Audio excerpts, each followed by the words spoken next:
Oitavos anos, página 34. Abra um livro na página 34. Página 34. Bom, esta semana 3 do nosso PET fala sobre a Revolução Industrial. Algo que a gente vem falando um pouco ao longo dessas revoluções. Então, a era das grandes revoluções, a inglesa, a americana, a francesa e a Revolução Industrial, ela começa na Inglaterra. Ela começa na Inglaterra pelo estímulo que a grande burguesia inglesa, os grandes donos de negócios, os meios comerciais, eles tinham uma condição financeira suficiente para investir, e o Estado inglês, a estrutura da Inglaterra, permitia, após a Revolução Inglesa, que esses investimentos dessem um retorno maior para estes investidores. Em outras palavras, o que nós chamamos hoje de sistema capitalista. O que é o capitalismo?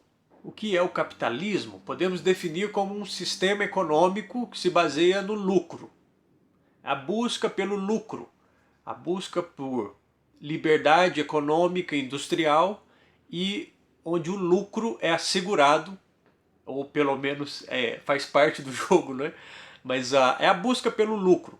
O capital, a gente entende que, vamos definir de uma forma bem simples, que capital é aquele dinheiro que você investe para gerar mais dinheiro. Então, quando você compra um pacotinho de bala e vende para os seus colegas na escola a um preço maior do que você comprou essas balas, você já está gerando um capital. Você já é um capitalista no sentido mais inocente do termo, certo? E a Inglaterra é o berço da chamada Revolução Industrial.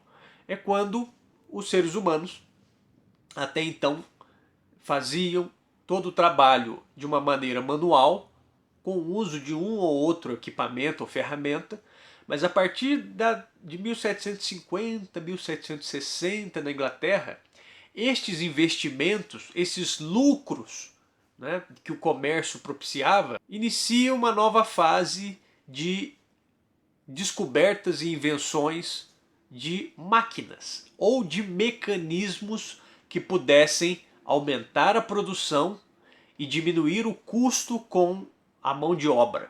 É o início do uso de máquinas ou maquinários para a produção de mercadorias. Isso quer dizer que as coisas se aceleram. As pessoas que até então viviam de pequenas produções passam a ter mais dificuldades. Imagine algumas profissões, como por exemplo, alfaiate. Uma pessoa que faz roupas sob medida. Qual a função de um alfaiate no mundo de hoje que nós vivemos, 2020? Se ele não for um alfaiate de alta costura, dessas semanas de moda, fica difícil dessa pessoa viver, porque hoje nós temos uma oferta muito grande de mercadorias de roupas. Você quer uma roupa, você não encomenda mais, dificilmente alguém encomenda uma roupa. Você vai à loja, você tem muitas opções de roupas, de calçados e compra. O que garante essa grande produção e essa variedade é o uso de maquinários que produzem aquilo em grande quantidade. Então, algumas profissões começam a ter problemas por causa dessa revolução industrial. Algumas pessoas, alguns grupos de famílias começam a perder o seu espaço nessa sociedade industrial, capitalista, porque a produção passa a ser feita não mais pelas pessoas, mas pelas máquinas. E na página 36 nós temos ali o porquê da Inglaterra ter sido o berço da Revolução Industrial, onde isto começou. No item 1 aparece a grande concentração, a grande acumulação de riquezas. Então na Inglaterra já existia um grupo que tinha em suas mãos muito dinheiro, muita riqueza, e consegue investir essa riqueza nessa produção ou nessa invenção de mecanismos, de máquinas que pudessem aumentar essa produção de riquezas. Quer dizer, é um círculo que vai se alimentando, se retroalimentando. Eu tenho muita riqueza, eu invisto em algo que vai me gerar mais riqueza. Aí eu consigo mais riqueza e invisto em algo que vai me gerar mais riqueza. A Inglaterra tinha essa condição, tinha uma burguesia rica o suficiente e com uma mentalidade voltada para esse tipo de investimento que gera mais riqueza. Segundo item, a mão de obra. Apesar de que a gente está falando aqui que o uso de máquinas acaba criando desemprego para nós, seres humanos, mas isso acontece de pouco em pouco. Então, da mesma forma que essas novas máquinas vão criando desemprego para os seres humanos, ainda havia uma necessidade muito grande de pessoas fazendo determinados tipos de serviços. E a Inglaterra tinha também uma grande população, uma mão de obra grande o suficiente para ser absorvida nesse processo de mecanização. Né? Você tinha as primeiras fábricas usando máquinas, mas alguns serviços apenas o ser humano era e é capaz de fazer. Então existia uma grande mão de obra e essa mão de obra também vinha muito pelo êxodo rural. O êxodo rural é quando uma pessoa, uma família, um grupo sai do campo para ir para a cidade.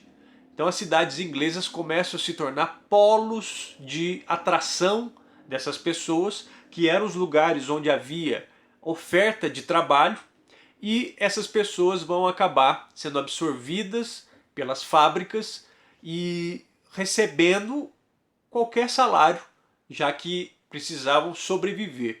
E para sobreviver, elas acabavam aceitando qualquer condição de salário, ou se não fosse um salário, era em troca de um prato de comida, ou em troca de um lugar para dormir, coisas muito básicas na nossa sobrevivência. O item 3, a Inglaterra é uma ilha. A Inglaterra tinha grandes jazidas, grandes minas de ferro e carvão mineral. O carvão mineral e o ferro são as bases dessa revolução industrial. O ferro é a base para a construção das fábricas, de vários tipos de produtos, e o carvão mineral é o combustível. É o combustível que vai gerar o movimento dessas máquinas. Então a gente vê uma série de invenções que ainda não existia o uso da energia elétrica, não existia a produção, nem o uso, nem estudos avançados sobre a utilização da energia elétrica. O petróleo ele começa a ser largamente descoberto e usado 100 anos depois. Então, o primeiro combustível dessa revolução industrial é o carvão mineral. Você encontra ele em minas, em jazidas, você retira e ele tem uma combustão maior que o carvão vegetal. Quer dizer, ele gera mais energia do que se você pegar lenha e queimar.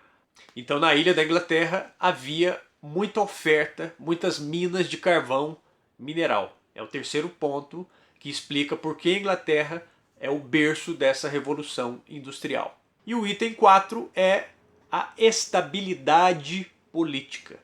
A Inglaterra, depois das revoluções inglesas, cheio de guerra, aquela coisa toda, quando chega a Revolução Gloriosa, 1688, a Inglaterra se estabiliza politicamente. Deixa de ter grandes revoltas sociais, conflitos, ou seja, o cenário estava pronto para esses investimentos. Quem investe quer segurança de que seu investimento vai ter um retorno. Então, quando você tem um capital para investir, você vai investir em algo arriscado, pode dar certo, mas você já fica com o pé atrás de fazer esse investimento. E a Inglaterra, depois dessa Revolução Gloriosa, entra num período de estabilidade, sem grandes conflitos. o que garantia que esses investimentos teriam um mínimo de lucro ou de retorno. Então essa grande burguesia inglesa passa a investir uma quantidade grande de capitais nessas invenções e nessas produções mecanizadas, nessas máquinas, nessas fábricas. E aliado a esse cenário que eu falei antes, muita gente para trabalhar, as novas invenções, a oferta de ferro e carvão mineral e a garantia de um certo lucro para essas produções. Ou seja, o cenário foi construído de maneira a possibilitar a nova expansão comercial e industrial da Inglaterra. E um quinto ponto que é importante, que não aparece na página 37, que são os atos de navegação, a importância da marinha inglesa no mundo daquela época. Toda vez que a gente assiste aos filmes de Piratas do Caribe, sempre o navio policial, aquele que patrulha, é um navio da marinha inglesa. Então os ingleses já estavam construindo redes de comércio mundial. Em todos os continentes havia portos ingleses, havia rotas comerciais feitas pelos ingleses e os navios ingleses navegavam pelo mundo carregados de mercadorias. Então esse aspecto é importante também, porque a Inglaterra ela dá esse passo rumo à Revolução Industrial e havia uma rede de comércio para venda, né, para compra e venda de produtos. O tráfico negreiro era garantia aos ingleses também um lucro muito alto. Ou seja, a Inglaterra tinha redes de comércio muito bem estabelecidas já nesse período. E a partir daí essa marinha inglesa se torna uma espécie de polícia marítima mundial. Em todos os lugares do mundo havia portos ingleses, e quando não havia portos ingleses, havia portos que tinham permissão para receber navios ingleses, como vai acontecer inclusive com o Brasil em 1808, quando a chegada da família real portuguesa, a abertura dos portos às nações amigas, principalmente a Inglaterra. Então os ingleses já tinham esse tino comercial bem antes de outras nações europeias, e isso explica também o porquê da Revolução Industrial ter se iniciado na ilha da Inglaterra. Ainda na página 37 nós temos o início, páginas 37, 38 e 39, a divisão do trabalho: artesanato, depois manufatura e depois maquinofatura. Então nós temos 3 estágios de divisão do trabalho que passam do trabalho manual, feito por uma pessoa só, um indivíduo só, que participa de todo o processo de confecção de mercadorias, passa para um estágio intermediário, que começa a se usar os primeiros mecanismos. Então já não é mais um trabalho artesanal, é um trabalho artesanal, mas com o uso de máquinas, perfeito? Que é a manufatura. E o terceiro e último estágio, que é a maquinofatura, que aí sim já é um trabalho tipicamente industrial, que você ainda tem o acompanhamento, a supervisão humana, mas quem realiza basicamente todo o trabalho são as máquinas. E na página 39 o título é Avanços Tecnológicos. Exatamente isso. A partir do momento que nós, seres humanos, conseguimos produzir máquinas, isso passa a ser um conhecimento estabelecido. Você vai aprimorando aquele conhecimento. Então, muitas vezes, o difícil era se chegar ao primeiro mecanismo que funcionasse.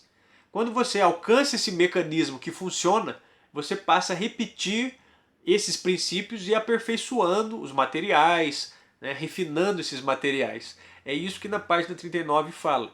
O avanço e o aperfeiçoamento tecnológico vão permitindo a criação cada vez mais de máquinas que fazem cada vez mais o trabalho que antes era feito por nós, seres humanos. Na nossa página 43, o título são os impactos da Revolução Industrial. Vários impactos, destacando alguns. O êxodo rural, as pessoas deixam os campos e passam a ir às cidades. As cidades são onde existem as fábricas, as oportunidades de trabalho, e há uma mudança importante na percepção do tempo de trabalho.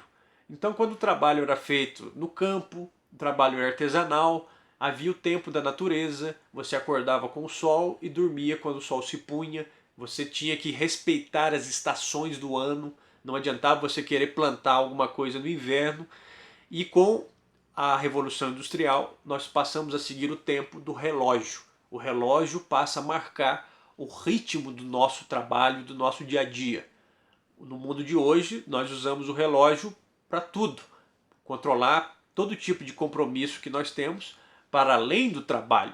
Então é uma mudança importante de um tempo natural para um tempo mecânico. Na página 47 nós temos um tópico que fala sobre esses problemas da industrialização e do meio ambiente. E um ponto super atual que é o impacto ambiental da Revolução Industrial. Nas primeiras fábricas, como o uso era do carvão mineral, em alguns lugares carvão vegetal, tanto que sumiu, várias florestas sumiram do mapa, infelizmente. O impacto ambiental, a poluição ambiental. Então, jogando fumaça no meio ambiente, queimando, né, os combustíveis, desviando, poluindo rios, jogando materiais tóxicos para dentro de rios, cortando, desmatando florestas inteiras, bosques, florestas, a própria construção das cidades, asfaltando as cidades, calçando as cidades sem nenhum tipo de critério. Então vai vivendo muita gente acumulada no mesmo espaço, com muita sujeira, muita fumaça, muito lixo, sem tratamento de esgoto, sem tratamento de água. A gente não precisa falar que isso tudo não vai dar muito certo, não é?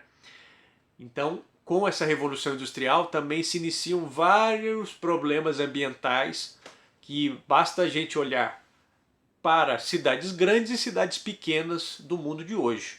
A cidade grande ela está antecipando algo para nós aqui em cidades pequenas. Rios poluídos, infestação de pragas, porque aí você tem muito lixo produzido, acumulado, então os bichos começam a vir e começam a achar grandes alimentos em grande quantidade. Poluição do ar, várias pessoas que apresentam problemas respiratórios em cidades como São Paulo, Rio de Janeiro, que são cidades que têm muitas indústrias, então você tem uma poluição muito grande. E cidades pequenas, a gente passa a ter também problemas com relação a esse crescimento da cidade. Então, em muitas cidades pequenas, como a nossa, você não tem grande quantidade de indústrias, mas você tem uma concentração urbana significativa na margem de um rio, no nosso caso o Rio Verde, e você pode ver o tanto de problemas que esse rio sofre com a nossa ocupação, sem nenhum tipo de critério às margens dele. Assoreamento, diminuição da carga de água no rio, esgoto que é jogado, sujeira, sacolas de lixo, todo tipo de lixo. A pessoa lava o quintal com material sanitário, com sabão e joga para dentro do rio, aquela água escorre. Então nós temos os nossos problemas ambientais que são igualmente sérios. E esses problemas se aceleram com essa revolução industrial que se inicia a partir de 1750.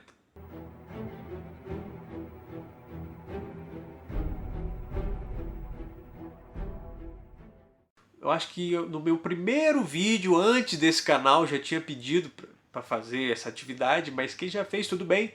Da página 48, apenas 48, não precisa 49 por enquanto, apenas a 48 do nosso livro didático e as atividades da semana 3 da nossa apostila. Então, apostila e página 48. Um dos pontos da atividade na apostila é sobre a condição dos trabalhos nas fábricas, sobretudo a atividade 3 da apostila. Tem uma imagem sobre um garoto numa fábrica. Então na semana 4 nós vamos debater um pouco sobre a situação dos trabalhadores nessas fábricas durante e ao longo das revoluções industriais. Então, Revolução Industrial é o tema da nossa semana 3 e também semana 4. E boas leituras, bom trabalho e estamos à disposição para qualquer dúvida. Perfeito? Saudades, pessoal. Um grande abraço para vocês e boas leituras aí. Tchau.